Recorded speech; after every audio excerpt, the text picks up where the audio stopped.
तो आइए बात करते हैं फाइन आर्ट्स के बारे में। शुरुआत तो हमें करना है कि आखिर हम जो फाइन आर्ट्स इस शब्द का जो प्रयोग करते हैं, क्या है फाइन आर्ट्स? फाइन आर्ट्स ये शब्द क्यों आया?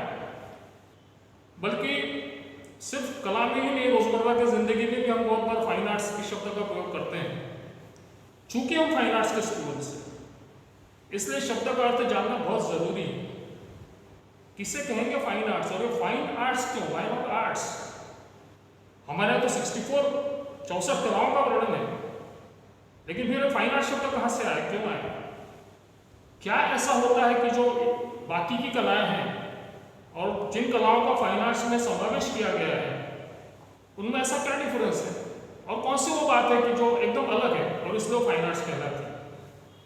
तो मित्रों, जैसे कि आप जानते हो, किसी भी कला का संबंध ये इमोशंस से आता है, किसी भी कला का संबंध सेंसिटिविटी से आता है, संवेदनाओं से आता है। लेकिन क्या किसी भी प्रकार के इमोशंस ये फाइन आर्ट्स में आएंगे कि नहीं, इसके बारे में सोचना पड़ेगा, क्योंकि ये फाइन आर्ट्स शब्द है। जब सूक्ष्म भावों का प्रदर्शन होता है, when there is expression of sudden emotions, मैं सडन इमोशंस की बात कर रहा हूं, किसी भी प्रकार के इमोशंस की बात नहीं कर रहा मैं। when there is expression of sudden emotions, then it is fine arts।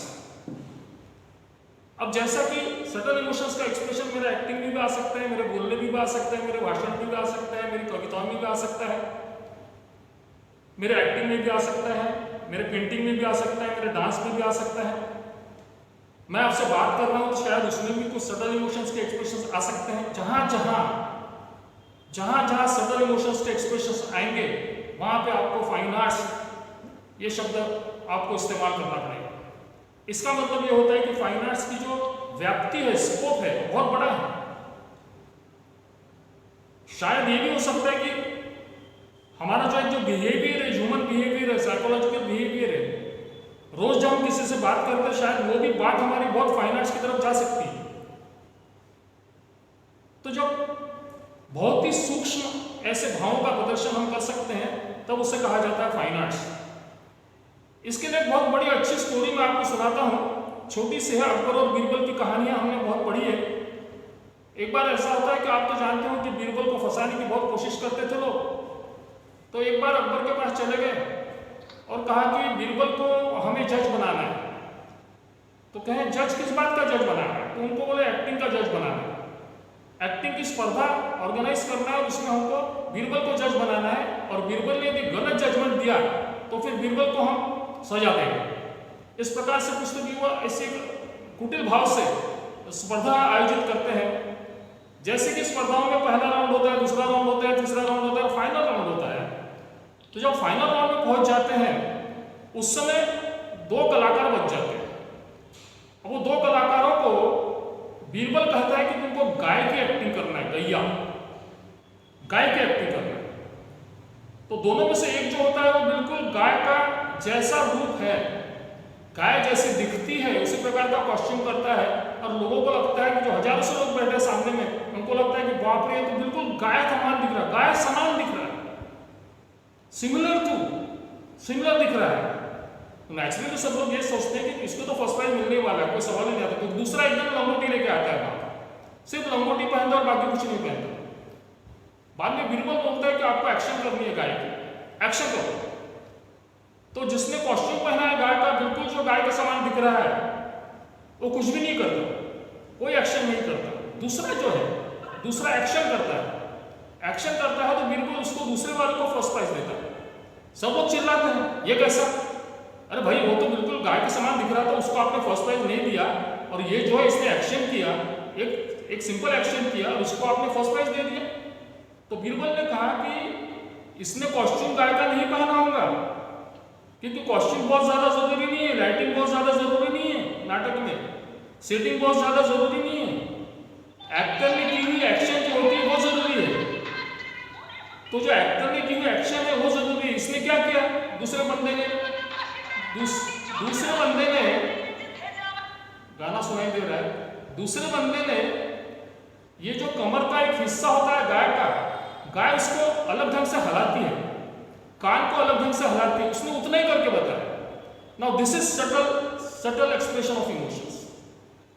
इसे सटल एक्सप्रेशन ऑफ इमोशंस कहा जाता है। जो इमोशंस हमें जरूरी है उसी इमोशन का प्रदर्शन, उसी इमोशन की अभिव्यंजना जो होती है तब वो फाइन आर्ट्स कहलाती है। तो एक्टिंग में फाइन आर्ट्स ऐसी होती है, जो इमोशंस आवश्यक है, जो सडन इमोशंस है, उसका एक्सप्रेशन करते आना चाहिए एक्टर को। और ये एक्टर को ये एक्सप्रेशन करते आने के लिए बहुत मेहनत लगती है, इजी नहीं होता वो, बहुत जल्दी भी नहीं होता है, उसके लिए सालों साल लगते हैं, बहुत ज़्यादा रिहर्सल लगती है, और बहुत ज़्यादा रिहर्सल के बाद में जब आदमी मैच्योर बन जाता है उसके बाद में वो एक्टर वो कर पाता है। हम पेंटिंग की भी यदि बात करेंगे तो पेंटिंग में भी अरे एम.एफ. हुसैन ने जो लाइन ड्रॉ की है और बाकी लोगों ने जो लाइन ड्रॉ की होगी उसमें बहुत फर्क रहता है।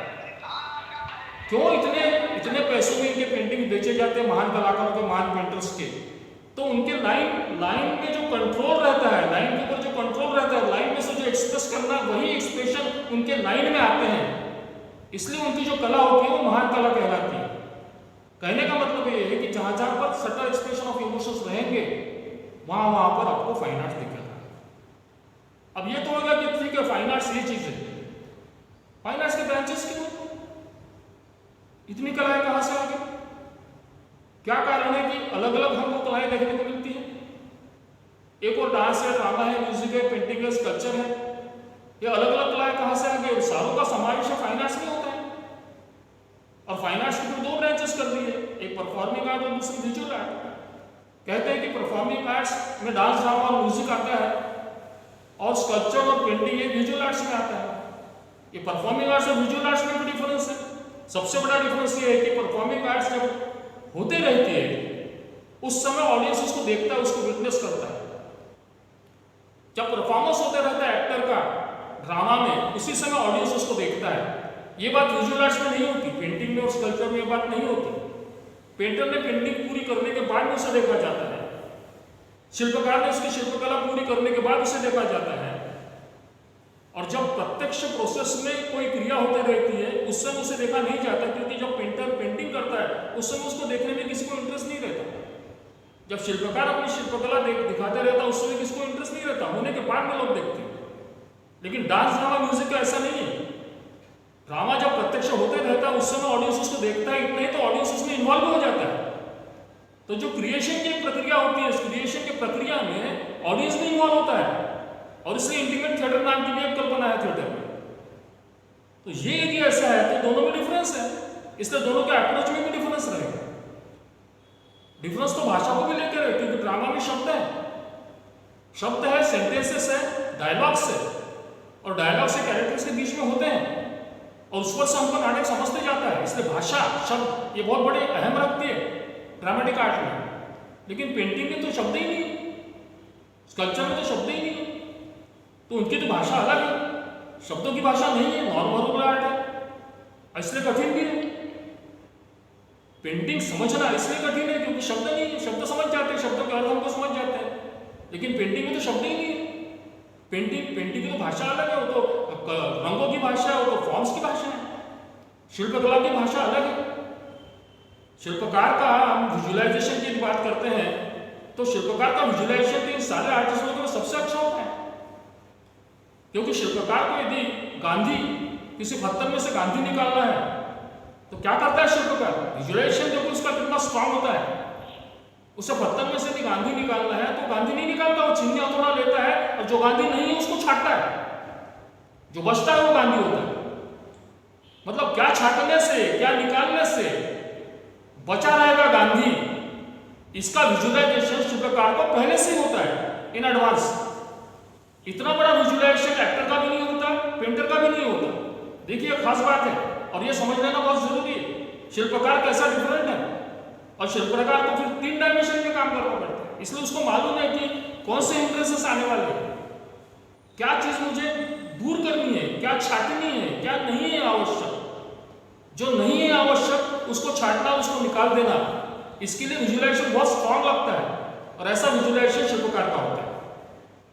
पेंटर अलग ढंग से काम करता है, 2 डायमेंशन में काम करना पड़ता है उसको।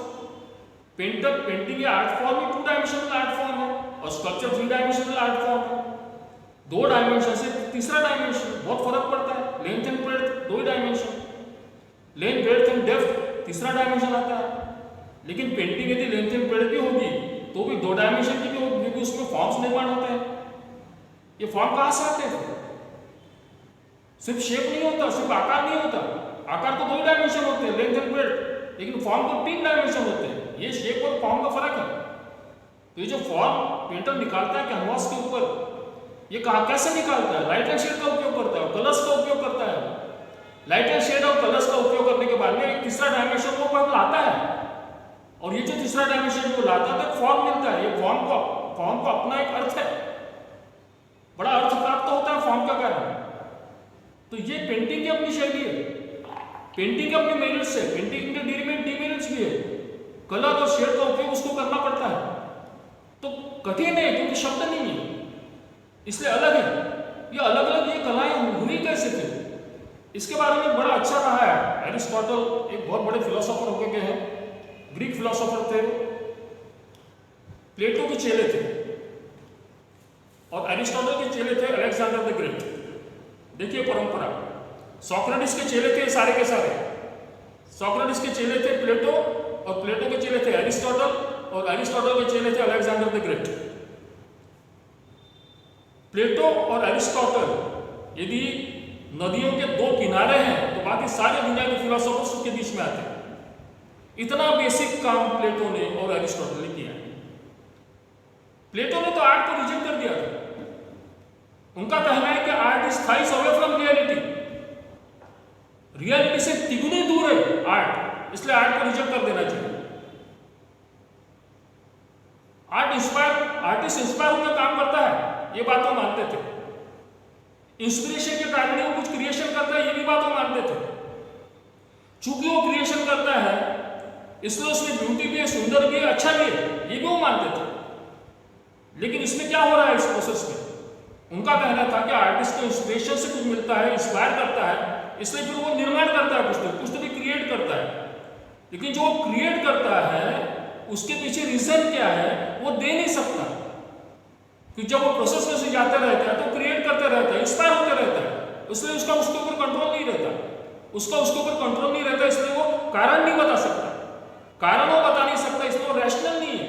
वो रैशनल नहीं है, इसका मतलब इररेशनल है। How irrational mind can be intelligent? बड़ा सटीक क्वेश्चन खड़ा किया प्लेटो। अब प्लेटो का चेला जो है वो कहता है कि ठीक है, ये थ्राइस अवे फ्रॉम रियलिटी होगा। कोई कला वस्तु जब निर्माण करता है आर्टिस्ट, हो सकता है, क्योंकि प्लेटो ने यह कहा था कि सबसे पहला यदि सत्य सही में कला की कहीं रहती होगी तो उसके आइडियाज में रहती है कलाकार की। कलाकार ने सबसे पहले जो आइडिया उसके दिमाग में आई होगी, जो कल्पना उसने की होगी, वहीं पर वो सत्य रहता है। उसको जो प्रत्यय आ गया किसी भी चीज को दुनिया के, वहीं पर वो सत्य है, वो फर्स्ट है। उसके बाद में यदि कोई कुर्सी बनाता है कारपेंटर तो वो उससे अवे है, उसकी कॉपी है वो। और पेंटर की कुर्सी देख के, किसी कारपेंटर की कुर्सी देख के जब कोई आर्टिस्ट या पेंटर उसका चित्र बनाता है तो वो उससे भी अवे है, उसकी कॉपी है, कॉपी ऑफ कॉपी है, therefore thrice away from reality, ऐसा कहा गया। देखो चेंजिंग सिनेरियो कैसा है, कैसे बदलते जाते हैं thoughts, thrice away from reality, ऐसा प्लेटो का कहना है। इसलिए उसके ऊपर विश्वास नहीं किया जा सकता, इसलिए आर्ट को हद्दपार करना चाहिए। प्लेटो ने ऐसा नहीं कहा। प्लेटो ने कहा कि ठीक है, उसके इमेजिनेशन में कहा है, वो इमिटेशन है, लेकिन सिर्फ वो इमिटेशन नहीं है। इमिटेशन के साथ साथ आर्टिस्ट ने खुद का अपना इंटेलिजेंस, खुद के अपने इमोशनल वर्ड, खुद की पर्सनैलिटी, खुद के लाइकिंग डिसलाइकिंग और खुद का नया उसमें कुछ जोड़ा है। इसलिए जो भी निर्माण होता है आर्ट वस्तु करके वो एकदम डिफरेंट होती है, इसलिए लोग उसको अप्रिशिएट करते हैं। अब देखो कैसा हो गया, एक ने इमिटेशन है, इमिटेशन की एक थ्योरी है आर्ट में, और इमिटेशन को बहुत माना गया है। इमिटेशन का मतलब होता है अनुकरण। जो वस्तु हम देखते हैं उसी के समान दूसरी वस्तु तैयार करना कठिन है। यानी सादा गाय का भी अगर चित्र हमको उतारना है तो इतना सिंपल नहीं है। रियलिस्टिक पेंटिंग इसलिए कठिन नहीं माना जाता है। गाय के समान दिखना चाहिए, गाय के समान। देखो यहाँ पे बहुत फर्क है, बहुत शानदार एक ड्रामेटिस्ट हुआ है जॉन-पॉल सार्त्र। जॉन-पॉल सार्त्र ने एक्टिंग के संबंध में बड़ी शानदार थ्योरी रखी है। उनका कहना है कि कोई भी कैरेक्टर जो रियल होता है वो कहां पर होता है? उनका कहना है कि कोई भी कैरेक्टर रियल ड्रामेटिक्स के इमेजिनेशन में होता है। तो मैं यदि हैमलेट की बात करूंगा तो हैमलेट रियल का है, तो हैमलेट रियल है only in the imaginary world of Shakespeare. फिर एक्टर ने क्या किया भैया? एक्टर ने क्या निर्माण किया? क्या एक्टर के आंखों में से जो आंसू निकल रहे हैं वो रियल नहीं है? एक्टर ने जो भी एक्शन स्टेज पर कमिट की है क्या वो रियल नहीं है?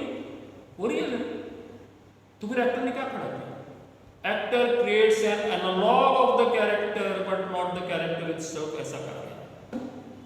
एनालॉग ऑफ द कैरेक्टर मतलब उसके समान दिखने वाला ऐसा कोई तो नहीं, लेकिन वो नहीं, उसके समान दिखने वाला। राम के समान दिख रहा है, वो दुष्यंत के समान दिख रहा है, लेकिन वो दुष्यंत नहीं, वो राम नहीं है, उसके समान दिखने वाला। Therefore, it is not the character that becomes real in an actor, it's an actor who becomes unreal in his own character on the stage, ऐसा कहा। इसलिए उसकी इमेजिनेशन में का कैरेक्टर यदि रियल है तो इसने जो एनालॉग तैयार किया एक्टर ने वो इल्यूजन ऑफ रियलिटी है। यहां तक कि जॉबॉल साथ में उसे अनरियल कहा है, और ऑडियंस एप्रिसिएशन किसका कर रहा है? अनरियल का कर रहा है, इल्यूजन ऑफ रियलिटी का कर रहा है। पेंटिंग में भी यही होता है, किसी भी कला में भी यही होता है। पेंटर जब पेंटिंग करता है तो पेंटर के दिमाग में सबसे पहले जो भी बात आती होगी, एक कॉन्सेप्ट को लेके, कॉन्सेप्ट उसके दिमाग में आती है, कुछ तो विजुअलाइजेशन उसके दिमाग में खड़ा होता है। बाद में वो पेंटिंग करना शुरू कर देता है, कैनवास पर जब लास्ट का ब्रश मारता है स्ट्रोक, तो उसके बाद में उसने जो विचार किया था, उसने जो मन में लाया था, वो पेंटिंग वैसा का वैसा कभी होता नहीं, क्योंकि बीच में प्रोसेस में बहुत सारे चेंजेस होते हैं। ये चेंजेस साइकोलॉजिकल लेवल पर होते हैं, फिजिकल लेवल पर होते हैं, इमोशनल लेवल पर होते हैं, इंटेलेक्चुअल लेवल पर होते हैं, बहुत सारे चेंजेस होते जाते हैं, और आखिर में जब पेंटिंग बनता है तो उसने जो सोचा था उससे एकदम डिफरेंट बनता है। इसका मतलब उसने जो सोचा था वो यदि रियल होगा तो उसने जो निकाला है वो इल्यूजन ऑफ रियलिटी है, उसका इल्यूजन, उसका आभास मात्र है। ये आभास का एप्रिसिएशन होता है दोस्तों आर्ट में, बहुत बड़ी बात है ना। ये सब बदलते गया, ये विचार सारे बदलते गए। हम कॉन्सेप्ट की बात करेंगे। मैं तो हमेशा एक क्वेश्चन पूछता हूं, what is important in bullock cart? बैलगाड़ी में सबसे इंपॉर्टेंट क्या है? एक ही चीज बताओ मुझे जो सबसे ज्यादा इंपॉर्टेंट है बैलगाड़ी।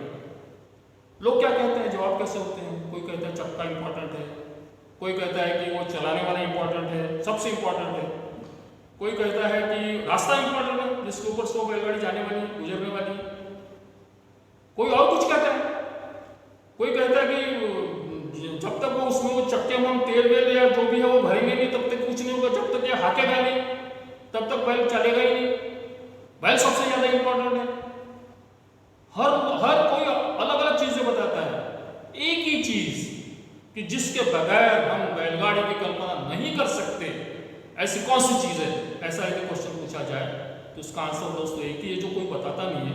It is concept of bullock cart, बैलगाड़ी की संकल्पना। जिस किसी के मन में सबसे पहली बार यह आया होगा कि ऐसा करने से ऐसा होगा, दैट कॉन्सेप्ट इज इंपॉर्टेंट। इसलिए आर्ट में की सबसे अहम बात होती होगी that is concept. Concept level पर बात होती है। पहले कॉन्सेप्चुअल डिजाइन नाम की एक कॉन्सेप्ट है, पहले कॉन्सेप्चुअल डिजाइन होता है, उसके बाद में फिर बात कैनवास पर उतरेगी, रंगमंच पर उतरेगी और कहीं उतरेगी, फिर वो किसी माध्यम से उतरेगी, शब्दों के माध्यम से उतरेगी, एक्शन के माध्यम से उतरेगी, डांस होगा तो उसमें बॉडी मूवमेंट्स रहेंगे, रिदमिक बॉडी मूवमेंट रहेगा, उसके माध्यम से उतरेगा। माध्यम अलग अलग रहेंगे। यहां पर जो एरिस्टोटल ने बात कही है वो बड़ी इंपॉर्टेंट है। उन्होंने बड़े 3 पॉइंट्स रखे हैं। ब्रांचेस ऑफ आर्ट्स क्यों होती है, इसके 3 बड़े अहम मुद्दे उन्होंने रखे हैं। उनका कहना है कि एक ऑब्जेक्ट ऑफ इमिटेशन होता है। इमिटेशन की थ्योरी को लेकर उन्होंने कहा है, इमिटेशन की थ्योरी बहुत प्रसिद्ध थी, अभी भी है। जैसा दिखना है वैसा दिखना चाहिए, जो वस्तु हम देखते हैं वैसी की वैसी वस्तु उतारना, उसी को आर्ट माना जाता था। कई साल तक उसी को आर्ट माना जाता था, आज भी उसी को आर्ट माना जाता है। ग्रीक लोगों में तो ये परंपरा ही थी। ग्रीक में तो रियलिस्टिक आर्ट इसीलिए पैदा हुई क्योंकि वो लोग जब सामने मॉडल बैठाते थे पोर्ट्रेट पेंटिंग के लिए, तो आप जानते हो ग्रीक लोग हैंडसम रहते थे दिखने में, ऊंचे बूढ़े तगड़े बहुत खूबसूरत रहते थे। उनको सामने बिठाते थे और जैसे कि वैसे स्कल्पचर निर्माण करने की कोशिश करती थी। इसलिए स्कल्पचर बहुत शानदार ब्यूटीफुल आपको दिखेंगे ग्रीक हिस्ट्री में, एकदम रियलिस्टिक रहते थे। इसलिए इसलिए रियलिस्टिक आर्ट ग्रीक में निर्माण हुई, बहुत ज़्यादा पॉपुलर भी हुई। लेकिन इसी बात को लेकर सोक्रेटिस ने अपोज किया। सोक्रेटिस इन सबका गुरु था।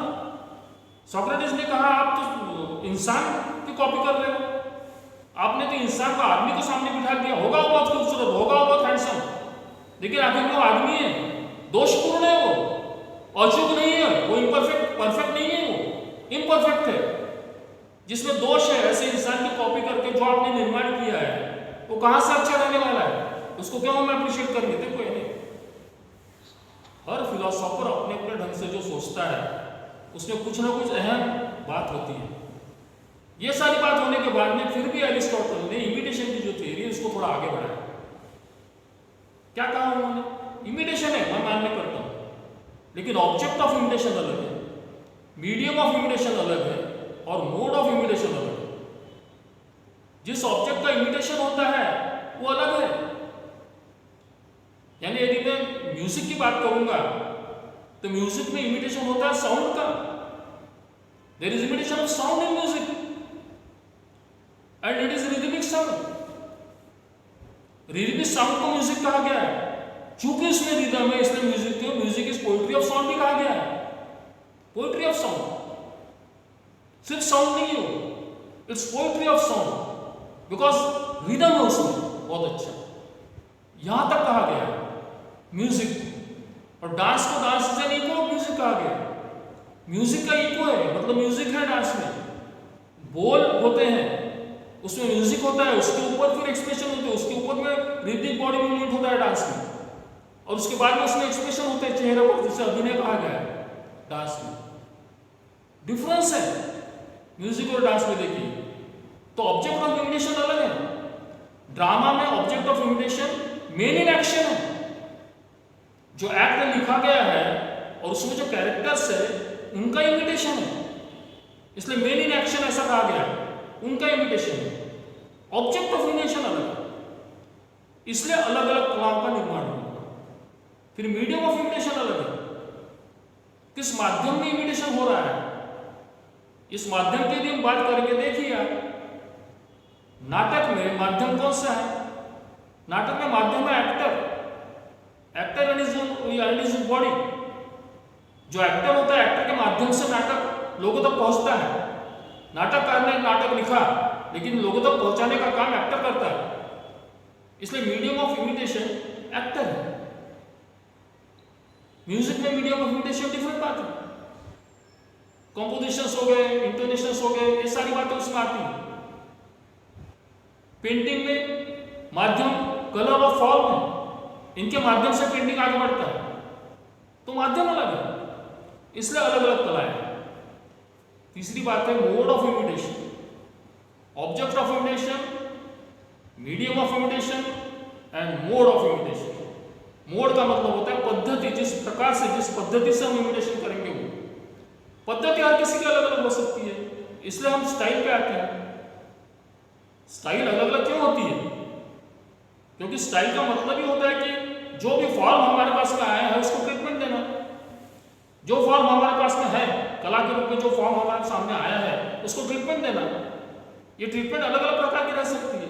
एक ही ड्रामा है लेकिन 10 डायरेक्टर उसको करने हैं तो 10 अलग अलग प्रकार से होगा, क्योंकि हर डायरेक्टर ने उसको कैसा सोचा है, उसको ड्रामा कैसे लगता है, और रंगमंच में जो उसके पास में अवेलेबल है उसका वो उपयोग करके उसको ट्रीटमेंट देते हैं। हर किसी का ट्रीटमेंट अलग अलग रहेगा, इसलिए हर किसी ने डायरेक्ट किया और ड्रामा अलग लगेगा हमको, इसलिए मोड ऑफ इमिटेशन भी अलग है। फॉर्म जो निर्माण हो रहे हैं, जैसा कि नाटक में जब नाटक लिखा जाता है तो हमारे पास में एक लिखित स्वरूप में उसका फॉर्म आता है, रिटन फॉर्म होता है। लेकिन सिर्फ रिटन फॉर्म लेके हम नाटक पूरा कर दिया, ऐसा नहीं होता। रिटन फॉर्म तो है तो लिटरेचर हो गया उसका, लेकिन जब तक नाटक रंगमंच पर सिद्ध नहीं होता, जब तक उसका प्रयोग नहीं होता, परफॉर्मेंस नहीं होता, उसका प्रेजेंटेशन नहीं होता, तब तक नाटक कला पूरी होती नहीं है। तो उसका परफॉर्मेंस रंगमंच पर होना है। ये जो परफॉर्मेंस रंगमंच पर होता है उसको डायरेक्टर जो लिखित स्वरूप में उसके पास में रिटन फॉर्म में जो ड्रामा आया है उसको ट्रीटमेंट देता है रंगमंच के ऊपर, कलाकारों को घुमाता है रंगमंच के ऊपर, बाकी सारी चीज़ों का इस्तेमाल करता है और उसको एक ट्रीटमेंट देता है। वो ट्रीटमेंट देने के कारण जो रिटन फॉर्म है वो विजुअल फॉर्म में कन्वर्ट होता है। तो जो नाटक हमारे सामने आता है विजुअल फॉर्म में आता है। कोई भी कला हमारे सामने विजुअल फॉर्म में ही आनी चाहिए। सिर्फ विजुअल फॉर्म में आनी चाहिए ऐसा नहीं है, कॉन्क्रीट फॉर्म में आनी चाहिए, विजिबल होना चाहिए, वो दिखना चाहिए। तो कलाकार सिर्फ इमेजिनेशन में काम नहीं करता, उसने इमेजिन कर लिया इसका मतलब पेंटिंग पूरा होगा ऐसा होता नहीं है। उसको विजुअल फॉर्म में, कॉन्क्रीट फॉर्म में, प्रत्यक्ष सिद्ध वस्तु ऐसा कहा गया। कॉन्क्रीट फॉर्म में उसे सामने में लाना पड़ता कला वस्तु। पेंटिंग कॉन्क्रीट फॉर्म में मेरे सामने में आता है, स्कल्पचर कॉन्क्रीट फॉर्म में मेरे सामने में आता है, एक्टिंग कॉन्क्रीट फॉर्म में मेरे सामने में आते हैं एक्टर के माध्यम से। तो कॉन्क्रीट फॉर्म में लाना पड़ता है। तो एक और तो कॉन्सेप्ट है, इस कॉन्सेप्ट को कला में व्हाट पार्ट कहा गया। पर व्हाट पार्ट सफिशिएंट नहीं है, वो एसेंशियल है, आवश्यक है। व्हाट पार्ट होना चाहिए, कॉन्सेप्ट होना चाहिए, लेकिन वो सफिशिएंट नहीं है। सफिशिएंट कंडीशन क्या है फिर? उसका हाउ फॉर्म, हाउ पार्ट, कैसे उसको प्रेजेंट करें। ये कैसे बोलने के बाद में उसके हजारों नहीं लाखों तरीके हो सकते हैं। इसलिए हर किसी का पेंटिंग इंडिपेंडेंट है, हर किसी का पेंटिंग अपने आप में क्रिएशन है। अच्छा पेंटिंग, बुरा पेंटिंग ऐसी नाम की कोई चीज नहीं है दुनिया में दोस्तों। किसने डिसाइड किया ये अच्छा पेंटिंग और ये बुरा पेंटिंग है?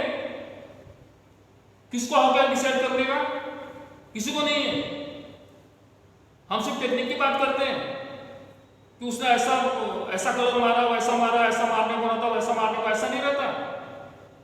उसको उस समय जो लगा वो उसने किया हुआ है, ये उसकी अंदरूनी आवाज है। ऐसे कैनवास पे नहीं आ गया वो पेंटिंग। वो जो पेंटिंग है वो बाहर निकालने के लिए उसको बहुत तकलीफ हुई है, अंदर से आवाज आई है उसको। कलर्स उसको आवाज देते हैं, कलर्स उसको कहते हैं कि मुझे यहां पर मार, तू छिड़क, मुझे स्ट्रोक मार, मुझे ऐसा, तब मैं ऐसे खेल के सामने में आऊंगी। ये एक इंस्पिरेशन मिलता है कलर के माध्यम से। तो ये अंदरूनी आवाज होती है। जो अंदरूनी आवाज होती है, अंदरूनी आवाज से आवाज ही बनकर रहेगी ऐसा नहीं रहता, उसको बाहर निकालना पड़ता है। इसलिए एक्सप्रेशनिज्म नाम की बात है कला। जो अंदर से मुझे लग रहा है उसको एक्सप्रेस करना, बाहर निकालना, उसको एमिट आउट करना, उसको अनलिश करना, वो आता है फिर एक्सप्रेशनिज्म। ये एक्सप्रेशनिज्म फिर पेंटिंग में भी आया, वैसा ड्रामा में भी आया, सब तरफ है, उसको बाहर निकालता है। तो बदलते गया सब। ये जो बदल है, ये जो चेंज है, ये चेंज सिर्फ कॉन्सेप्ट लेवल पे आया ऐसा नहीं है, सिर्फ थ्योरी के लेवल पर आया ऐसा नहीं है। क्योंकि थ्योरीज बहुत सारी निकली, क्योंकि एस्थेटिक्स नाम की भी बात होती है, आर्ट और एस्थेटिक्स नाम की बात है। फिर एस्थेटिक्स में बहुत सारी ब्यूटी, सब्लाइम और अग्नि की थ्योरीज है, और एस्थेटिक्स से इसलिए फिर सेंसिटिविटी की बात होती है। क्योंकि सेंसिटिविटी आखिर क्या है? जो इमोशंस होते हैं, इमोशंस का परिणाम होता है सेंसिटिविटी। पहले इमोशंस आते हैं, बाद में सेंसिटिविटी आएगी, सेंसिटिविटी आखिर में आएगी। जब तक मैं कला का निर्माण नहीं करता और इस कला के माध्यम से जब तक के इमोशंस मैं कुछ दिखाता नहीं हूं, तब तक के सेंसिटिविटी नाम की चीज आएगी नहीं। क्योंकि सेंसिटिविटी, संवेदना, ये भावनाओं का परिणाम होती है। तो जब इमोशंस आ गया कला के माध्यम से, तो उसके बाद में फिर सेंसिटिविटी का काम है, इसके बाद में सौंदर्य शास्त्र का काम आता है। सौंदर्य शास्त्र पहले नहीं आता, पहले निर्माण होता है कला का। कला का निर्माण होने के बाद में वो निर्माण कैसी हुई, क्या हुई, फिर कौन से चीजों का इसमें इस्तेमाल हुआ, कौन सा होना चाहिए, कौन से क्राइटेरिया से, बात की बात है। तो ये चेंज होते गए। एस्थेटिक्स पर बहुत बात नहीं है। तो जब निर्माण होता है तो क्रिएशन की अपनी एक साइकोलॉजी होती है। कोई भी आर्ट जब क्रिएट होती है, आर्टिस्ट जब कुछ क्रिएट करता है, तो उसके पीछे उसकी खुद की साइकोलॉजी होती है आर्टिस्ट की। अब सवाल ये आता है कि भैया क्रिएशन किसको कहना है, किसको क्रिएशन कहेंगे हम? बोलने को तो हम बोल देते हैं, क्या क्रिएट किया, बाप रे क्या पेंटिंग है। मैं एक बार पेंटिंग का एग्जीबिशन देख रहा था, 16 साल की लड़की थी, जहांगीर आर्ट गैलरी में मैं पेंटिंग देख रहा था। छोटे बच्चे भी कैसा सिखाते हैं हमको देखिए। मेरे बाजू में खड़ी थी, बहुत देर से पेंटिंग देख रही थी, मैं भी देख रहा था, और जस्ट उसने एक सेंटेंस कहा देखते समय, what A lyrical painting, what A lyrical painting. अब सारा पेंटिंग भी लिरिकल रहता है, ये मैं जो पहली बार समझा। लिरिकल पेंटिंग यानी there is relationship between lyrics and painting. Lyrics जो हमको लेके जाते हैं दूसरी दुनिया में, जब तक ना पड़े आशिक की नजर सिंगार अधूरा रहता है, बोलता। क्या फैंटास्टिक लाइन है। जब तक ना पड़े आशिक की नजर सिंगार अधूरा रहता है। सिंगार मैं किसके लिए करूं? आशिक ही नहीं देख रहा मेरे तरफ। ऐसे शब्द होते हैं, कवि इन शब्दों को जोड़ता है, गीतकार इन शब्दों को जोड़ता है। बड़े सिंपल शब्द होते हैं लेकिन एकदम अर्थपूर्ण होते हैं। तो इस प्रकार के लिरिक्स पेंटिंग में क्या रिदम है बोलते हो, क्या रिदमिक पेंटिंग है बोलते हो। मतलब रिदमिक पेंटिंग मतलब पेंटिंग में डांस है, डांस की उसकी रिलेशनशिप एस्टेब्लिश हो सकती है। बहुत सारे पेंटिंग ऐसे होते हैं कि जहां पर इस प्रकार का रिलेशनशिप हम एस्टेब्लिश कर सकते हैं, करते हैं लोग। जब उसने ये कहा कि व्हाट ए लिरिकल पेंटिंग, तो मेरा तो नजरिया बदल गया दोस्तों पेंटिंग की तरफ देखने का। पेंटिंग की तरफ अलग दिशा से, अलग माध्यम से, अलग सोच से, अलग विजुअलाइजेशन से, अलग विजन से देखा जा सकता है, या किसी भी आर्ट फॉर्म को अलग ढंग से देखा जा सकता है। ये पहली बार मुझे समझा जब मैंने क्रिएटिविटी के बारे में सोचना शुरू किया कि किसको क्रिएटिविटी कहेंगे।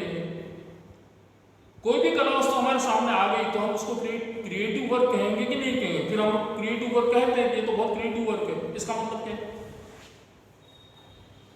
बहुत छोटे से एक घटना है, मैं आपको बताता हूँ। मैं नागपुर में हमारे कंपटीशन छोटे बच्चों की रखी थी, चित्रकला, ड्राइंग, कुछ भी उतारा, उनको दे दिया कैनवास, तुम उतारो।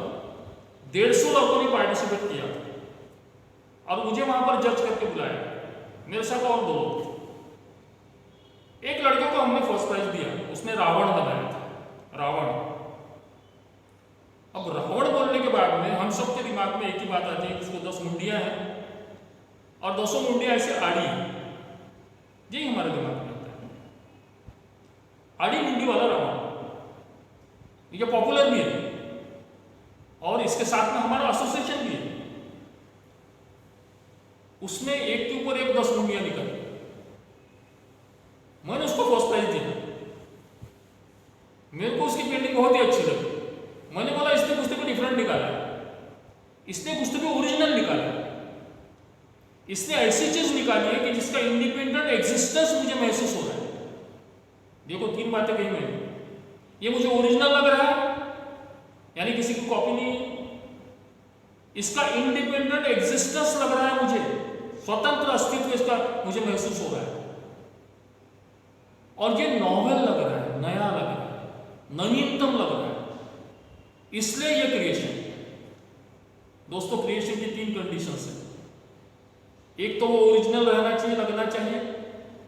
इंस्पायर कहीं से भी हो, आपको इंस्पिरेशन कैसे भी मिल सकता है। एस्टैब्लिश लोगों से इंस्पिरेशन मिल सकता है, निसर्ग से इंस्पिरेशन मिल सकता है, प्रकृति से मिल सकता है, रंगमंच से मिल सकता है, छोटे बच्चे से मिल सकता है, पत्थर से मिल सकता है, कहीं से भी इंस्पिरेशन मिल सकता है। लेकिन आपने जो निर्माण किया है वो ओरिजिनल लगना चाहिए, नंबर 1। नंबर 2, वो नॉवेल लगना चाहिए, मतलब नया लगना चाहिए, नयापन उसमें रहना चाहिए, ताजेपना रहना चाहिए, फ्रेशनेस रहना चाहिए। और नंबर 3, उसका इंडिपेंडेंट एग्जिस्टेंस लगना चाहिए। ऐसा आइडिया है तो that is creativity. And creativity is not doing, हमको लगता है कि हमने क्रिएट किया, मैंने क्रिएट किया बोलते हैं। ये जो चित्र आप देख रहे हो ना, जो 5 लाख में बेचा गया, मैंने क्रिएट किया बोलते हैं। देखो अहम कितना है, कितना गुरूर है। Creativity is not doing, creativity is allowing. ध्यान से सुनिए, creativity is allowing inner forces to unleash. Just like vacuum in bamboo allows air to pass through so that there is beautiful sound, which is music. बांसुरी में का जो vacuum होता है ना, वैक्यूम वो अलाउ करता है एयर को अड़ाता नहीं, वो अलाउ करता है। तो हमारे अंदर में जो बातें हैं उसको हमने अलाउ करना चाहिए, बाहर निकालने के लिए हम अलाउ करते ही नहीं, हम अलाउ करते नहीं, हम ही उसको अड़ाते हैं। फिर हमारे संस्कार उसको अड़ाते हैं, हमारा इंटेलिजेंस उसको अड़ाता है, हमारे इमोशंस उसको अड़ाते हैं, हमारी पर्सनैलिटी उसको अड़ाती है, हमारे लाइकिंग डिसलाइकिंग उसके ऊपर हावी हो जाते हैं। और जो अंदर में बात हमारी छुपी हुई है अमूर्त स्वरूप में, उसको मूर्त रूप में लाने की हम कोशिश ही नहीं करते, अलाउ नहीं करते। इसलिए creativity is allowing to life. To just allow, जो तुम्हारे मन में आया है उसको अलाउ करो बाहर निकालने के लिए, एंड दैट इज क्रिएटिविटी। वो छोटे बच्चे ने वही किया, उसने जो रावण निकाला, एक के ऊपर एक 10 मुंडियां निकाली। जब उससे मैंने पूछा क्या रे तेरे को तो फर्स्ट प्राइज मिल गया? हाँ सर मिल गया, बोले मेरे को फर्स्ट प्राइज। खुश था बहुत, उसकी माँ भी खुश थी। लेकिन तूने ये मुंडिया एक के ऊपर एक क्यों निकाली? इसका जवाब दे मुझे। तो देखो क्या कहता है, वो कहता है मेरी माँ ने मुझसे कहा था कि रावण ने एक से बढ़कर एक बुरे काम किए, एक से बढ़कर एक बुरे काम किए, इसलिए मैंने मुंडिया एक के ऊपर एक ऐसे निकाली। Now this is creation. This thinking is different. This thinking is totally different from any thinking. Artist has to think this way. क्योंकि आप लोग आर्टिस्ट, आपकी हर चीज डिफरेंट रहनी चाहिए, आपकी हर चीज डिस्टिंक्ट रहनी चाहिए। Because you are artist, because you are sensitive. As you are artist, you have emotions.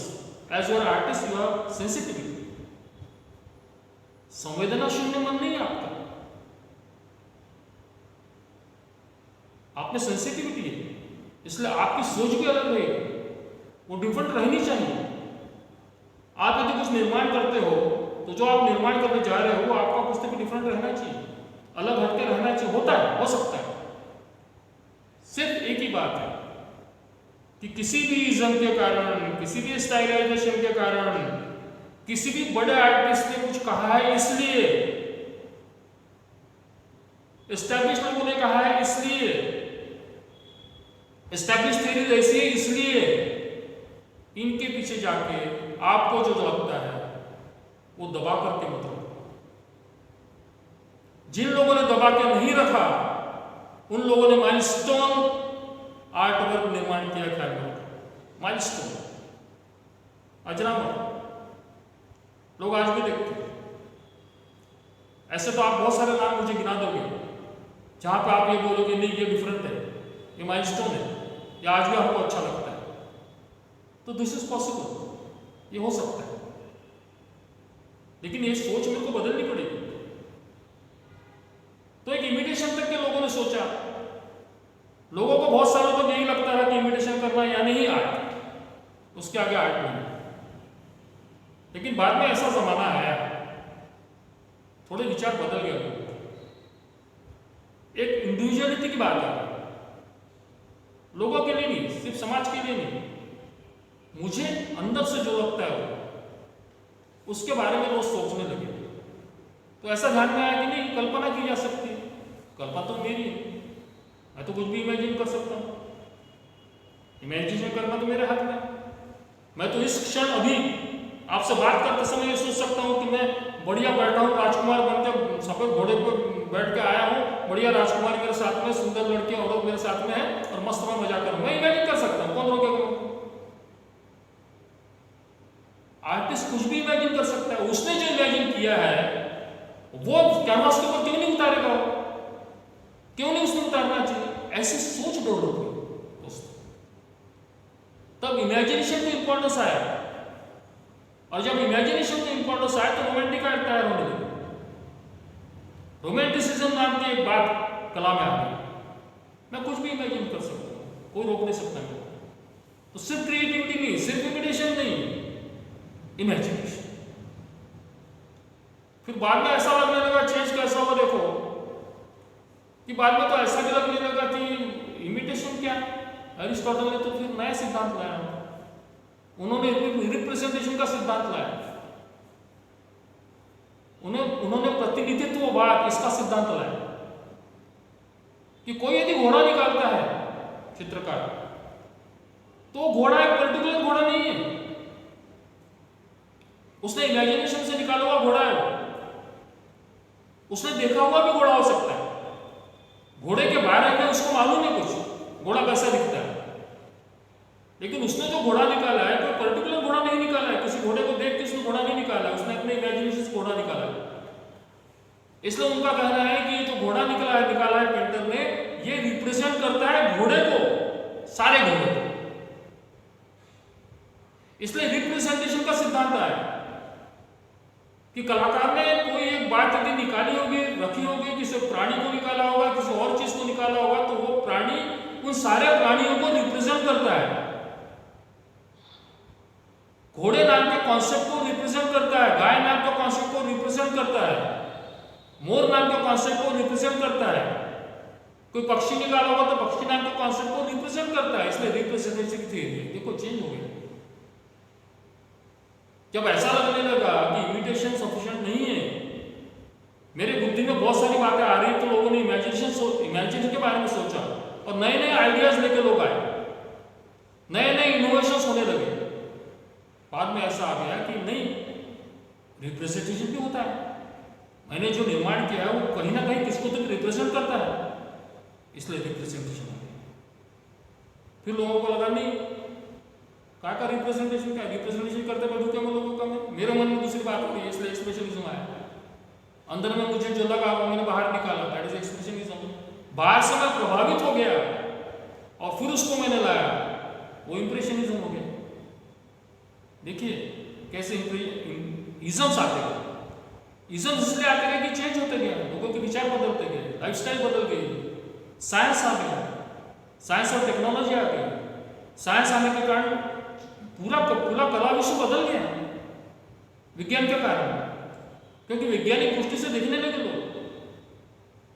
लोग कला के तरफ भी वैज्ञानिक दृष्टिकोण से देखने लगे, ज्योमेट्रिकल फॉर्म देखने लगे।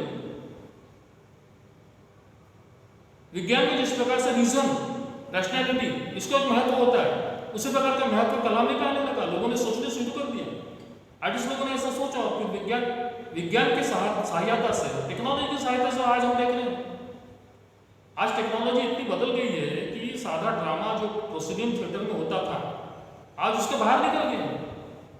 लाइट एंड साउंड के शोज होते हैं आज बाहर में, 50,000 1 लाख लोग देखते हैं उसको, क्योंकि टेक्निक बदल गई, टेक्नोलॉजी पूरी बदल गई है। पहले जो लाइटिंग होता था, मेकअप होता था, कॉस्ट्यूम डिजाइनिंग होता था, सेट होता था, स्टेज होता था, उसका साइज बदल गया है। सबलाइन, उदात्त, भव्य, दिव्य, इस प्रकार के कॉन्सेप्ट आ गए थिएटर में। बड़े बड़े म्यूजिक के प्रोग्राम्स होते, कॉन्सेप्ट होते हैं, उसका लाइटिंग देखिए आप। दुनिया में 2 शानदार जो शोज होते हैं, म्यूजिक के, बैले के, डांस के, ये सारे यदि आप देखोगे, आपको देखने का यदि मौका मिलता है तो आप देखना जरूर, क्या बदल गया है। यानी आगे की भाषा कौन सी रहेगी, फ्यूचरोलॉजी आर्ट की क्या रहेगी, हम बता नहीं सकते। आज भी देखिए, आज हमारी भाषा बदल गई है। कंप्यूटर के युग में, मोबाइल के युग में, जहां पर मीडिया सशक्त है, मीडिया की लैंग्वेज देखिए आप। आज हमारी कलाकारों की लैंग्वेज भी मोबाइल के कारण, मोबाइल में जो हमारा कम्युनिकेशन होता है उसके कारण शॉर्ट टर्म्स आ गए हैं, एब्रिविएशंस का इस्तेमाल करते हैं, पूरे वाक्य हम नहीं बोलते।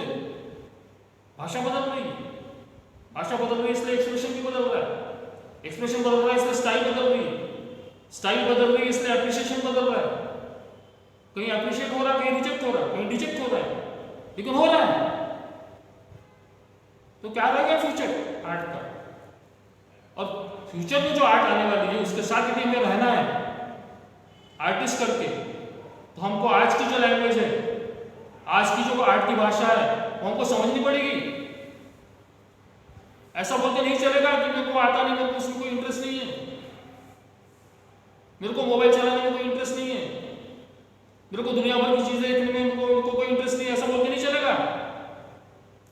आज की जो लैंग्वेज है आर्ट की, फ्यूचर में जो बात आने वाली है, फ्यूचर में जो टेक्निक उसके बदलने वाले हैं, डिजिटल पेंटिंग आ गया, लोग कर रहे हैं, इंस्टॉलेशन आर्ट आ गया, लोग कर रहे हैं, अपने आप को अलग ढंग से एक्सप्रेस कर रहे हैं लोगों की सोच बदल गई है। साइंस और टेक्नोलॉजी और इंडस्ट्रियल डेवलपमेंट जो हो चुका है अपने यहाँ पे, उसके कारण उसका प्रभाव जैसे हमारे जीवन पर पड़ा है, उसी प्रकार से वो आर्ट में पड़ेगा ही, क्योंकि आर्ट और समाज, आर्ट और जीवन अलग अलग नहीं है। सोशल कॉन्शियसनेस में आपकी बात होती है आर्ट में। सोसाइटी के बारे में मुझे क्या लगता है, जिस सोसाइटी में मैं रहता हूँ, सोसाइटी से मेरे को बहुत कुछ बातें सीखने को मिलती है और बहुत कुछ बातें मुझे दिखती है, कुछ फैक्ट्स दिखते हैं, कुछ रियलिटीज दिखती है, उसको मैं लाता हूँ मेरे चित्र में, उसको मैं लाता हूँ मेरे ड्रामा में, उसको मैं लाता हूँ मेरे फिल्म में, मेरी जो भी आर्ट फॉर्म है उसमें मैं लाने की कोशिश करता हूँ। इसलिए सोसाइटी से दूर भी नहीं रहा जा सकता, इसलिए सोशल कॉन्शियसनेस कहा गया। आर्ट क्या है तो सोशल कॉन्शियसनेस है। सोसाइटी के बारे में जो लगता है सोशल कॉन्शियसनेस मतलब मास कॉन्शियसनेस। मेरा खुद का स्वयं का एक कॉन्शियस है एज एन आर्टिस्ट करके इंडिविजुअल, इसलिए मुझ में कॉन्शियस माइंड है, सबकॉन्शियस माइंड है और सुपर कॉन्शियस माइंड है। ये भी बड़ी देखने वाली बात है। सिगमंड फ्राइड ने बड़ा शानदार इसको एक्सप्लेन किया है कि हमारे तीन प्रकार के माइंड है मेरे में। कॉन्शियस माइंड जो जागरूक मन है मेरा, सबकॉन्शियस माइंड अर्ध जागरूक मन है और सुपर कॉन्शियस माइंड अति जागरूक मन है। ये जो सबकॉन्शियस माइंड होता है, सबकॉन्शियस माइंड में बहुत सारी बातें 24 घंटे दिन रात चलते रहती है। अभी भी मैं आपसे बात कर रहा हूं तो आप मेरा सुन भी रहे हो, एट द सेम टाइम आपके मन में तो और दूसरी बातें बहुत सारी शुरू हुई। ये सबकॉन्शियस माइंड है, बहुत सारी बातें चलती रहती है 24 घंटा, उसके पीछे कोई लॉजिक नहीं रहता। कॉन्शियस माइंड लॉजिकली इन बातों में से कुछ बातें चुनता है जो उसको लगता है कि लॉजिकली करेक्ट है। ऐसी 8-10 बातें जब चुनते हैं तो 8-10 विचार हमारे सामने आते हैं, ये होते हैं थॉट्स। पर ये 8-10 विचार है, 8-10 विचार से काम नहीं चलेगा, एक ही विचार होगा। तो हमारा जो सुपर कॉन्शियस माइंड रहता है, सत्सद्विवेक बुद्धि जिसे कहते हैं, विजडम जिसे कहते हैं, वो उसमें से एक ही विचार चुनता है, दैट बिकम्स कॉन्सेप्ट। कॉन्सेप्ट तक आने के लिए बहुत समय लगता है। मैंने शुरुआत में कॉन्सेप्ट की बात की थी और उसी पर मैं आखिर में आ रहा हूं। ये जो कॉन्सेप्ट तैयार होती है ये ऐसे नहीं तैयार होती, इसमें हमारा जो माइंड है, सबकॉन्शियस माइंड, कॉन्शियस माइंड और सुपर कॉन्शियस माइंड, ये तीनों माइंड हमारे इन्वॉल्व होते हैं इसमें। उसके बाद में कहीं जाके एक कॉन्सेप्ट बनती है। कॉन्सेप्ट जब बनती है तो कॉन्सेप्ट बनने के बाद में फिर हमारा काम शुरू होता है आर्टिस्ट करके, उसका आउट पार्ट शुरू होता है, परफॉर्मेंस का पार्ट शुरू होता है। परफॉर्मेंस के अपने नियम है, अपने एक तरीके हैं, क्रिएशन का अपना एक साइकोलॉजी है। पर क्रिएशन का जैसा साइकोलॉजी है उसी प्रकार से परसेप्शन का भी साइकोलॉजी है, क्योंकि देखने वाला उसको परस्यू कर रहा है, देखने वाला चाहिए। मैंने एक कला निर्माण कर दिया, हो गया मेरा काम, ऐसा नहीं है। वो तो पब्लिकली अभी आपने एग्जीबिशन में रख दिया उसको, अब आपका कोई अधिकार नहीं उसके ऊपर। अब अधिकार है ऑडियंस का, देखने वालों का, ऑब्जर्वर का। उसको आपकी पेंटिंग जैसी लगती है वही पेंटिंग है, फिर आपने जो निकाला वो पेंटिंग नहीं है। आपने निकाली होगी पेंटिंग, आपके दिमाग में होगा कुछ भी, लेकिन मेरे तक क्या पहुंचा है, मेरे तक ये बात पहुंची है, उसके दूसरे से वो पेंटिंग है। आपके आर्गुमेंट नहीं चलेगी अभी, क्योंकि आप पब्लिक फिगर बन गए हो। आपने पब्लिकली बता दिया, आप पब्लिक का अधिकार है उसके ऊपर। उसने क्या परसीव किया, इसलिए परसेप्शन। तो जैसा क्रिएशन की अपनी साइकोलॉजी होती है, वैसे परसेप्शन की साइकोलॉजी होती है। देखने वाला किस प्रकार का आदमी है, देखने वाला जो है उसको आर्ट के बारे में उसकी अंडरस्टैंडिंग कितनी है, कैसी है, आर्ट के बारे में उसकी क्या सोच है, ये सारी बातें परसेप्शन में काउंट होती है। वो भी इक्वली इंपॉर्टेंट होती है। इसलिए एप्रिसिएशन, इसलिए कला को कॉन्सेप्ट लेवल पर सोचना, उसका निर्माण करना, उसका हाउ पार्ट, उसको कैसे लेके जाना, उसके बाद में उसका एग्जीबिशन करना, उसका प्रेजेंटेशन करना, नाटक होगा तो म्यूजिक होगा तो म्यूजिक के परफॉर्मेंस देना, और उसके बाद में जो उसका एप्रिसिएशन हुआ तो ऑडियंस करता है। इसलिए ऑडियंस ये सबसे बड़ा